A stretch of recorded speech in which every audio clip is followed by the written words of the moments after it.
So anyway, we'll move on with, into a cow.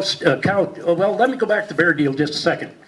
So as soon as the trial was over on the bear, my wife and I were talking, and I said, I don't think they're capable in carrying it off, but I think we better just start watching for retaliation for us winning this lawsuit.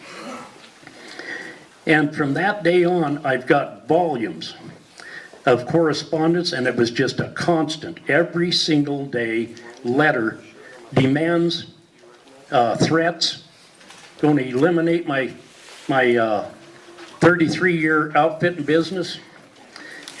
I got elected onto the board of directors of Montana Outfitter Association. I got appointed as chairman of the Forest Service Committee, which probably didn't help my livelihood with my business because it didn't last long after that. And they just told that, they said, you got to have 3 strikes and you're out. And 2 of them, they just hit me with originally.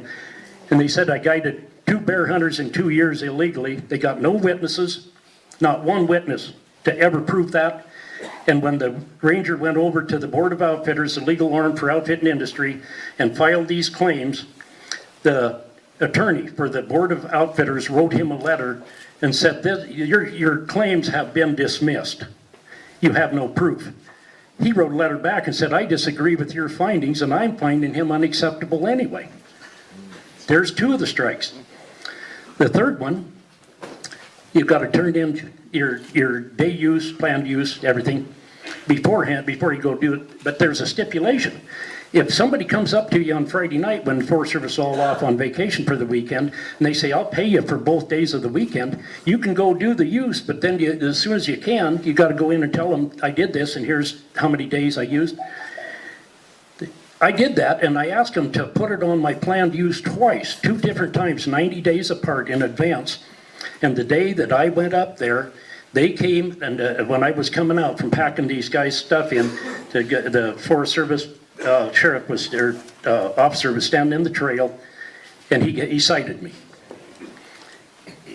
And this way, so that was what they pulled my outfitting business for, is that one right there. A congressional delegate just called up the Forest Service and said, so did you ever hear Bill Hill come into the office and request you put that in his planned use? And they said, no, never heard of anything like that. And the congressional delegate said, how did you know where to find him at this time on this day then? Now talk about the lion, it goes on, folks.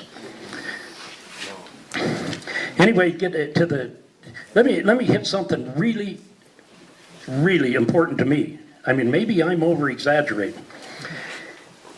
But the cattle business and open range is a controversial issue. I realize it is. My family's run open range in Sanders County for 65 years. This thing, they started threatening my mother, and then when she passed away and I inherited the ranch, they started harassing me, sending me threatening letters. And I had this friend in Washington, D.C., a little Paige, a little obvious, whatever she is. And I called her and I said, how long would it take you to get me an FBI investigation of the Forest Service depriving me of my Montana constitutional right to open range? And she said about 5 minutes. So a week later, I get a note in the mail and she said, underway. That's all she said.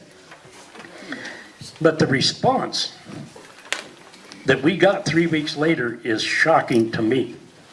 It doesn't seem to ring a bell with a lot of people, but maybe I'm just paranoid. But what they said in their response was, concerning the Montana Constitution and my right to open range, they said, however, state laws do not apply to federal lands due to eminent domain. The 10th Amendment just died right there. Anyway, this went on for 35 years, folks. My time is up. I wish I had time to tell you the whole story. I'm always available for anybody. shake your hand, I'll tell you a story. You'll get tired of hearing me.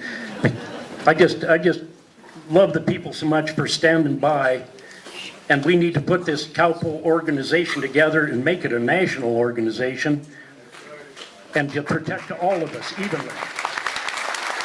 Thank you very much.